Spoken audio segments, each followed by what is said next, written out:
Joseph Anton Bruckner nasceu a 4 de setembro de 1824 em Ansfelden, na Áustria, o primeiro de 11 filhos, dos quais 7 vieram a falecer ainda na infância. Desde cedo que o jovem Anton Bruckner viveu imergido no ambiente musical da igreja, seguindo de perto a atividade do seu pai, que para além de professor primário era músico da igreja em Ansfelden. Foi também o seu pai quem deu a Anton as primeiras lições de música, que já demonstrava talento no violino e no cravo aos 4 anos de idade. Aos 10 já dominava o órgão da igreja. Em 1835, estudou em Orching com o seu padrinho Weiss, um compositor menos conhecido. Aos 11 anos, após a morte do seu pai, Bruckner ingressou como pequeno cantor na abadia de Sankt Florian, perto da cidade austríaca de Linz. Esta esplêndida fundação barroca, com o seu magnífico órgão, permaneceria como retiro espiritual de Bruckner. Em 1845, já com 21 anos, regressou como professor de órgão a St. Florian, um mosteiro que era afamado por ter um dos maiores órgãos de todo o mundo, com 103 registros e 7.300 tubos. Passaria aí a década seguinte, dividindo-se entre o ensino e o estudo afincado, que lhe permitiu, mediante vários exames, obter qualificações para ensinar a níveis mais elevados. Nesse período, as suas habilidades composicionais avançaram constantemente, nascendo assim o belo Requiem em Ré menor, em 1849. Após ser nomeado oficialmente organista de Sankt Florian em 1851, Bruckner continuou a alimentar sonhos mais altos e, a partir de 1855, passou a ir a Viena uma vez por semana para ter aulas com o compositor Sechter, um eminente professor de composição. As influências de Franz Schubert e Felix Mendelssohn foram adicionadas ao idioma clássico vienense nestas obras. Já com 31 anos, Bruckner inicia então os seus estudos de contraponto e candidata-se ao lugar de organista na Catedral de Linz, cargo este que viria a conseguir através de um concurso em 1856. 5 anos mais tarde, fez a estreia pública como maestro, dirigindo uma Ave-Maria de sua autoria. Nesse mesmo ano, estreou na Catedral de Linz a sua primeira obra com maior envergadura, a Missa número 1. Ao longo da sua vida adulta, Bruckner demonstrou intensa devoção à vida espiritual, um apetite inexorável por estudo, revisão e aperfeiçoamento musical, e também um amor pela prática e improvisação no órgão. Com uma formação considerada provinciana e natureza devota, foi uma figura estranha entre os compositores românticos sofisticados que foram seus contemporâneos. No entanto, nunca perdeu a sua simplicidade de caráter, o sotaque e as roupas mais rurais, para além da sua ingenuidade social.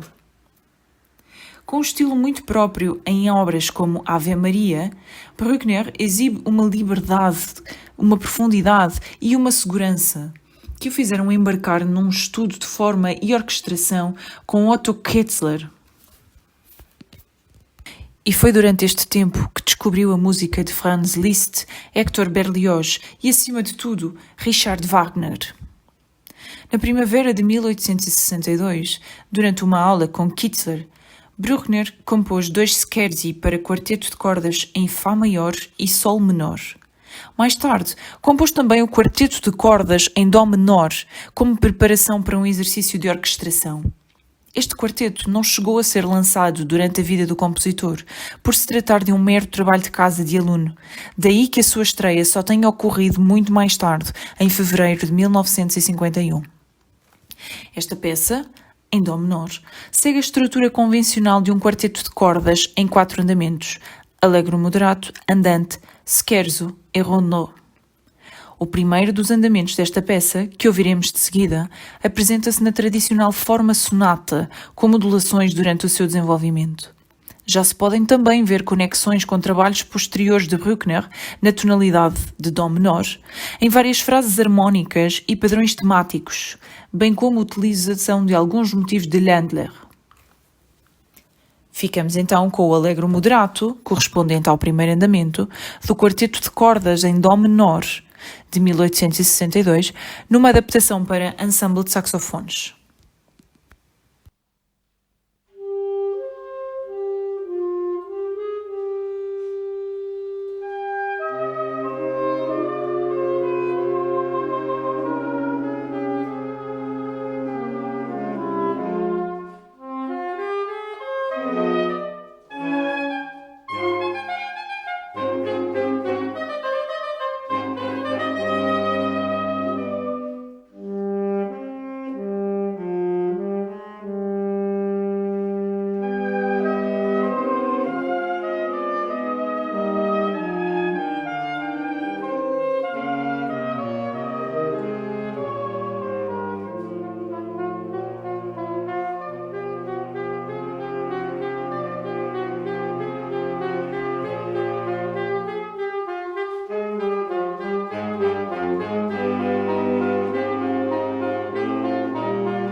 Após vários anos dedicados exclusivamente à música sacra, Bruckner começara então as experiências no género sinfónico.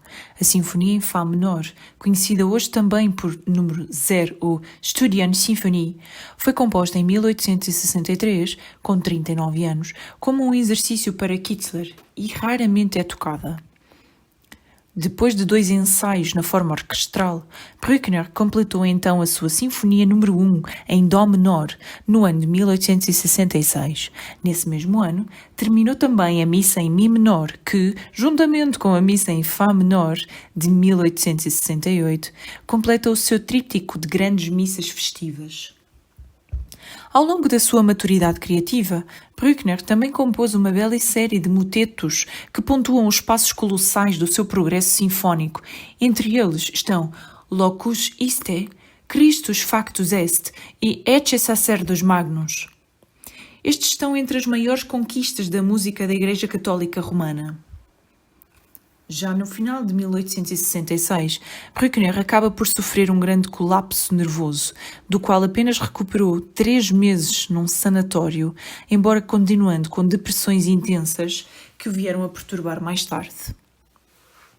Em 1868, como referira, Bruckner é nomeado professor de harmonia, contraponto e órgão no Conservatório de Viena, sucedendo ao seu falecido professor Zerchter.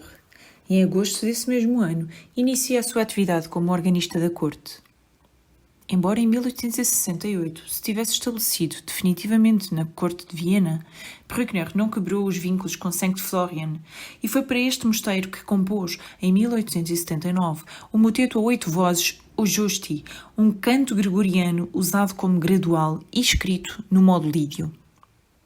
A sua estreia aconteceu já em 1879, dirigida por Ignaz Traummiller, a quem a obra fora dedicada, e com o próprio Bruckner a tocar órgão. O texto religioso e original deste moteto constava de 2 versos do Salmo 37. No entanto, Bruckner acrescentou a estes, já depois da estreia, mais versos completantes de um excerto do Salmo 89. A boca do justo expressa sabedoria e a sua língua fala o que é justo. A lei do seu Deus está no seu coração e os seus pés não vacilam. Aleluia! Eu encontrei Davi, meu servo. Eu o ungi com o meu óleo sagrado. Aleluia! Assim versa o motete. Ouçamos agora O Justi, numa adaptação para ensemble de metais.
As múltiplas viagens de Bruckner à França e Inglaterra, em 1869 e 1871, consagraram-no como grande executante e improvisador, com um grande reconhecimento a nível internacional e recebendo mesmo, em 1891, o doutoramento por honoris causa da Universidade de Viena.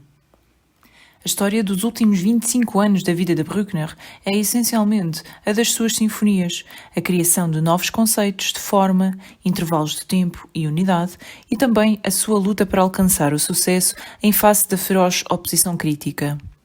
A ousadia e originalidade da sua música foram incompreensíveis e ridicularizadas pelo poderoso crítico vienense Eduard Hanslick, um defensor do compositor Johannes Brahms e opositor a Wagner.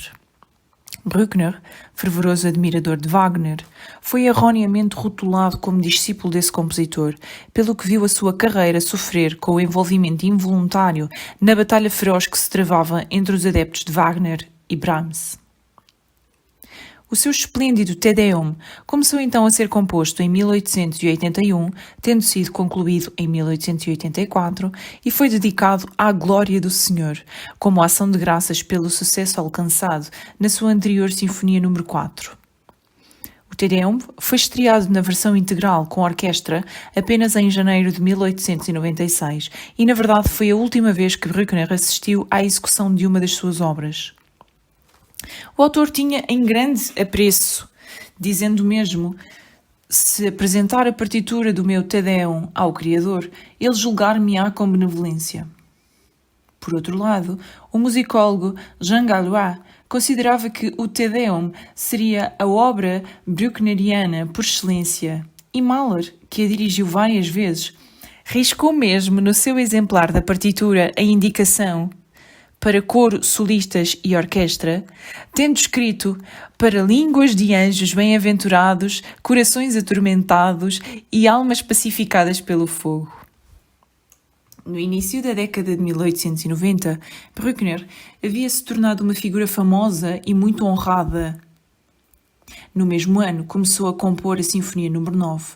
No entanto, o seu esgotamento nervoso, causado pelos adiamentos da estreia da Sinfonia número 8 ao longo de todo o ano de 1892, desgastou imenso a sua saúde física e mental.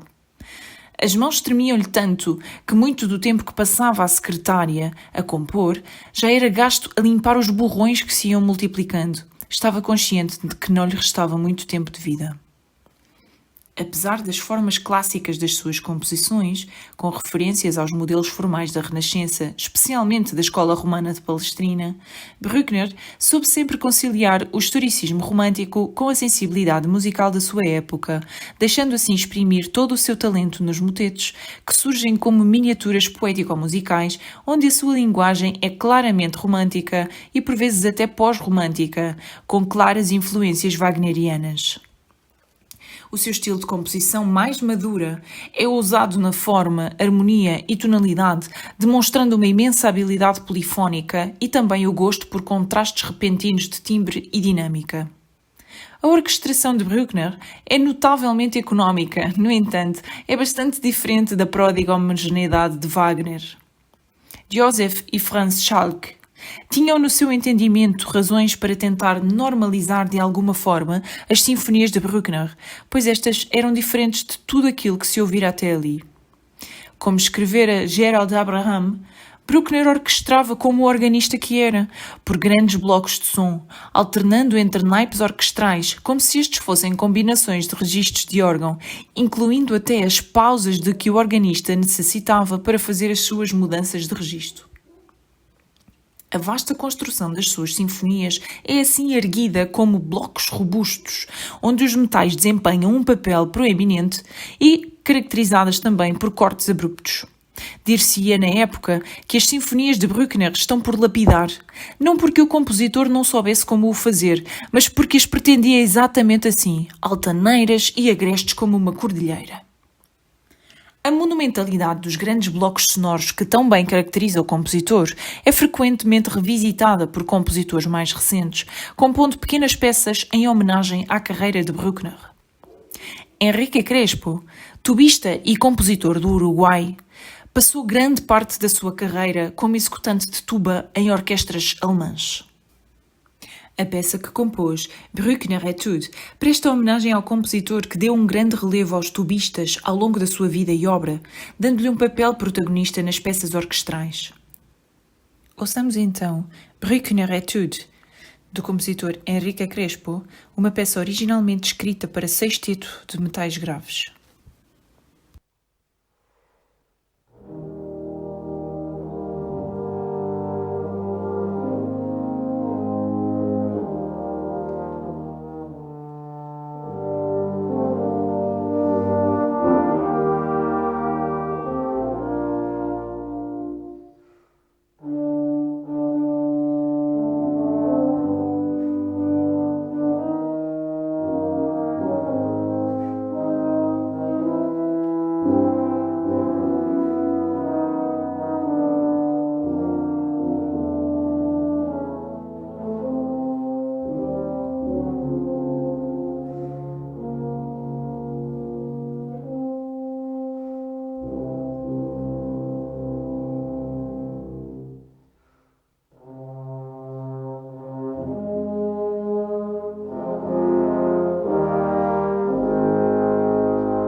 As últimas obras corais e orquestrais compostas por Bruckner foram o Salmo número 150, em 1892, e Helgoland, em 1893.